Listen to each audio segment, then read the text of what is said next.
Arnold Schwarzenegger regresa a la acción en Fubar, su primer serie de televisión. He estado muy emocionado de hacer por fin una serie de televisión y con Netflix, de que aceptaran la idea de Mentiras Verdaderas y la convirtieran en una serie. Me pareció fantástico. Tuvimos un gran equipo de guionistas que hizo un trabajo extraordinario en combinar la comedia con acción y drama. Ha sido la mejor experiencia que he tenido. Aún así, no fue fácil, dice. Es más difícil que hacer películas porque estás trabajando para hacer 8 horas de contenido en lugar de solo 2 horas de película. Arnold interpreta a un agente de la CIA que descubre durante una operación especial que su hija, interpretada por Mónica Barbaro, también está en la CIA. Eso lleva a constantes discusiones mientras intentan cumplir su misión. Trabajar con Mónica fue estupendo. Es una persona muy disciplinada que llega preparada al set. Yo también tengo hijas, así que las discusiones que teníamos eran como las de mi vida real. Se lo pasó tan bien que le gustaría hacer una segunda temporada. Netflix también lanzará un nuevo documental de 3 partes sobre su trayectoria de atleta a actor y a político. Arnold dice que fue difícil revisitar su vida durante una entrevista de 40 horas. Para mí es muy difícil volver atrás y pensar en mi pasado. Soy una persona que siempre mira hacia adelante. Siempre miro los nuevos retos que tengo por delante. Tengo 100 álbumes de fotos de las distintas películas que he hecho, de mis distintas actividades a lo largo de los años, pero nunca los miro. En el documental, Arnold cuenta que siempre ha conseguido lo que ha querido visualizando sus objetivos y espera que su historia de triunfos, errores y pensamiento positivo pueda ayudar a otros. En la ciudad de Orlando, localizada en el centro de Florida, la construcción de algunas obras se ha detenido por la inasistencia de trabajadores. Según la ONG Hope Community Center, una gran parte de los empleados son migrantes sin permisos de trabajo que están atemorizados por la ley migratoria firmada por Ron DeSantis, el gobernador de Florida. De acuerdo con esta organización, la ley atenta contra el libre tránsito de personas cuando establece que el traslado hacia Florida de ciudadanos de otros países en situación irregular puede ser penado hasta por 15 años de cárcel para el responsable y deportación para el inmigrante a bordo del vehículo. La ley aprobada en Florida busca evitar la migración irregular y neutralizar las operaciones de crimen organizado a través del tráfico humano. La organización Hope tiene como objetivo divulgar las posibles violaciones de libertades civiles cuando las policías estatales, condales o municipales apliquen esa ley. La falta de obreros en las construcciones de Orlando enciende las alarmas entre algunos residentes. Muchas obras, la mayoría de las obras grandes están paradas, la cosecha está parada también, las hortalizas están echándose a perder y eso no está bien.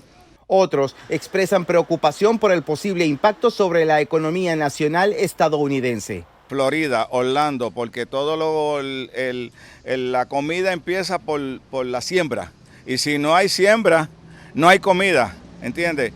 Y los beneficios deben ser pensando en el pueblo. Ángel Cruz también teme que la nueva ley limite el progreso de algunas comunidades. No me gusta porque hay mucha gente necesitada, esa gente viene aquí a los Estados Unidos a trabajar y la mayoría de ellos trabaja aquí y lo que hace es alimentar a la familia donde ellos viven. Orlando se caracteriza por la actividad turística vinculada a los parques temáticos de entretenimiento que atrae a visitantes del país y del extranjero. Es el reporte, soy José Perralete de La Voz de América, en Miami para Telearuba.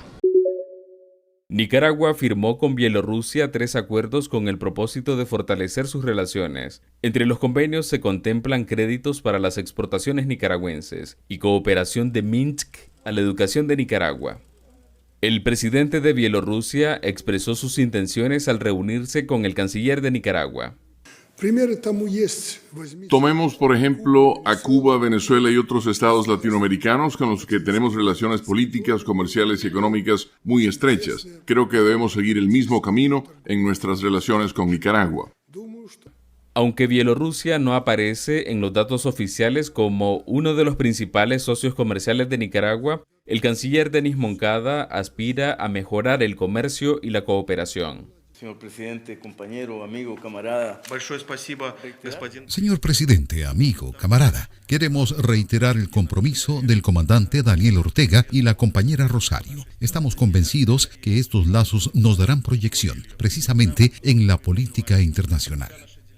Sin embargo, especialistas en temas de seguridad consideran que el acercamiento de Nicaragua a Bielorrusia equivale a alejarse aún más de Estados Unidos. Mientras Nicaragua mantiene tensas sus relaciones con Estados Unidos y la Unión Europea, ha fortalecido sus lazos con gobiernos considerados regímenes autoritarios. Desde Managua, Donaldo Hernández de La Voz de América para Tele Aruba. El presidente de Venezuela, Nicolás Maduro, llegó ayer a Brasilia y este lunes fue recibido con honores en el Palacio de Planalto por su homólogo Luis Ignacio Lula da Silva. Hay que recordar que el anterior mandatario Jair Bolsonaro le había prohibido la entrada no solo a Nicolás Maduro, sino también a miembros de su administración. Esta es la primera visita que hace Maduro a una nación suramericana desde el año 2019, cuando varios gobiernos del continente cuestionaron su legitimidad y reconocían al opositor Juan Guaidó como presidente interino. Pero ahora, con Luis Ignacio Lula da Silva en el poder, incluso se ha reabierto la Embajada de Brasil en Venezuela. El jefe del Estado venezolano participará en la cumbre de mandatarios de América del Sur que se llevará a cabo en la capital brasileña y que comienza mañana martes. Desde Caracas, Venezuela, les informa Adriana Núñez Rabascal de La Voz de América para Tele Aruba.